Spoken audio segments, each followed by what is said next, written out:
నమస్కారం. ఏపీలోని ఉద్యోగులు, పెన్షనర్లు, ఉపాధ్యాయులకు సంబంధించిన ప్రతి అప్డేట్, ప్రతి సమస్య పట్ల సపోర్ట్‌గా వీడియోస్ అయితే వస్తాయి. తప్పకుండా సబ్స్క్రైబ్ చేసుకోండి. వీడియోస్ అయితే లైక్ చేస్తూ ఉండండి. ఇక ఏపీ ఉద్యోగులకు సంబంధించి ఒక తీపి కబురైతే వచ్చింది. ఉద్యోగుల వివరాలన్నీ ఒకే చోట, కొత్త పోర్టల్ ఏర్పాటు. దీని గురించి తెలుసుకునే ముందు ఏపీ ఉద్యోగులకు మరి 3 డీఏలు పెండింగ్‌లో ఉన్నాయి. ఇంకా పీఆర్సీ కమిషన్ ఏర్పాటు చేయలేదు. ఉద్యోగులకు కనీసం మధ్యంతర భృతి కూడా అమలు చేయడం లేదు. ఇతర పెండింగ్ బిల్స్ ఉన్నాయి. ఇటీవలనే తెలంగాణలో ఒక డీఏ ఇచ్చారు. 6 నెలల్లో మరో డీఏ ఇవ్వబోతున్నారు. మరి ఏపీలో కూడా ఉద్యోగులకు పెండింగ్‌లో ఉన్న డీఏలను విడుదల చేసి మధ్యంతర భృతి అయితే కనీసం 27% వెంటనే ఇవ్వాలి.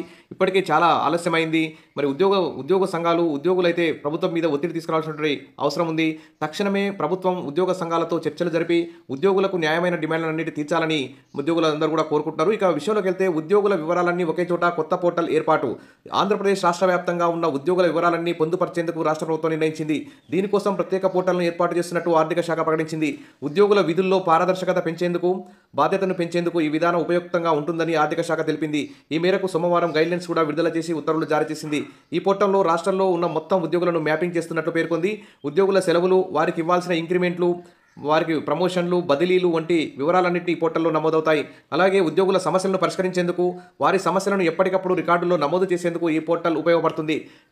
ఈ సమస్యల సంబంధించినటువంటి రిపోర్టుని మరి ఈ పోర్టల్లో అప్డేట్ చేయడం ఒక గుడ్ న్యూస్ అని చెప్పుకోవచ్చు.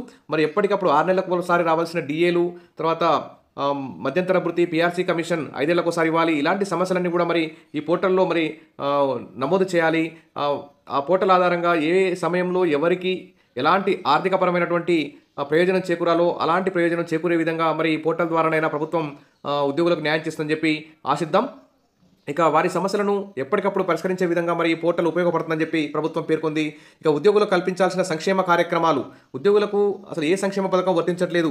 ప్రతి సంవత్సరం ఇన్కమ్ ట్యాక్స్ చెల్లిస్తున్నారు, జీఎస్టీ చెల్లిస్తున్నారు, ఫీజు రియంబర్స్మెంట్ లేదు. ప్రభుత్వం అమలు చేసే ఏ సంక్షేమ పథకం అమలు కావడం లేదు. ఈ విధంగా ఉద్యోగులు మరి 6 నెలలకు ఒకసారి పెంచాల్సిన డీఏలు పెంచట్లేదు, 5 ఏళ్లకు ఒకసారి ఇవ్వాల్సిన పీఆర్సీలు ఇవ్వడం లేదు, రిటైర్మెంట్ బెనిఫిట్స్ కూడా సకాలంలో ఇవ్వడం లేదు, తాము దాచుకున్న జీపీఎఫ్ డబ్బులు కూడా అసలు రావడం లేదు.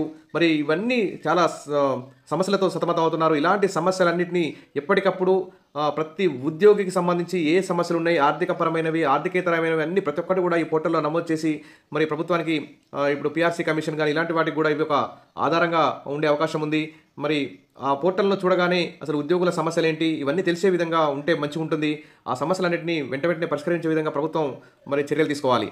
మరి ఈ పోర్టల్ నిర్వహణ కూడా ఈ పరిధిలోకి తీసుకురానున్నారు. తాజాగా జారీ చేసిన ఉత్తర్వుల్లో ఉద్యోగుల వివరాలను పోర్టల్లో మ్యాపింగ్ చేసేందుకు అన్ని శాఖల కార్యదర్శులు, ముఖ్య కార్యదర్శులు, శాఖాధిపతులు చర్యలు తీసుకోవాలని ఆర్థిక శాఖ అయితే సూచించింది. అలాగే వారి విధులకు సంబంధించినటువంటి స్ట్రక్చర్ కూడా మండల స్థాయి నుంచి నమోదు చేయాలని నిర్దేశించింది. ఉద్యోగులు ఈ ఆఫీస్ ఐడీలను కూడా అప్డేట్ చేయాలని స్పష్టం చేసింది. ఈ 35 సచివాలయ శాఖలు, 145 శాఖాధిపతుల కార్యాలయాలకు ఈ పోర్టల్కు సంబంధించిన వివరాలు ఆర్థిక శాఖ అయితే పంపించింది. సరే, ఏది ఏమైనా ఉద్యోగుల వివరాలన్నీ ఒకే చోట ఉండడం గుడ్ న్యూస్ అని చెప్పుకోవచ్చు.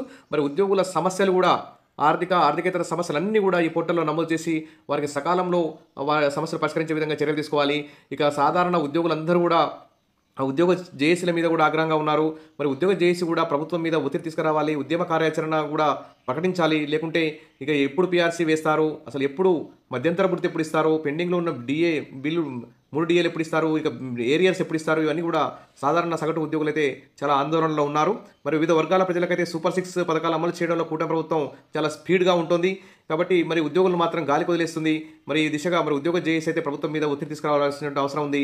ఇక ప్రభుత్వం కూడా ఉద్యోగుల ఆర్థిక సమస్యలన్నీ పరిష్కరించే విధంగా మరి నిధులు కేటాయించాలి అని చెప్పి ఆశిద్దాం. Wish best. మరిన్ని అప్డేట్స్ కోసం మన ఛానల్ ఉద్యోగుల సమస్యలకు సపోర్టివ్గా వీడియోస్ అయితే వస్తాయి. తప్పకుండా సబ్స్క్రైబ్ చేస్తుండండి, వీడియోస్ అయితే లైక్ చేస్తూ ఉండండి, మీ ఫ్రెండ్స్కి షేర్ చేయండి. Thank you.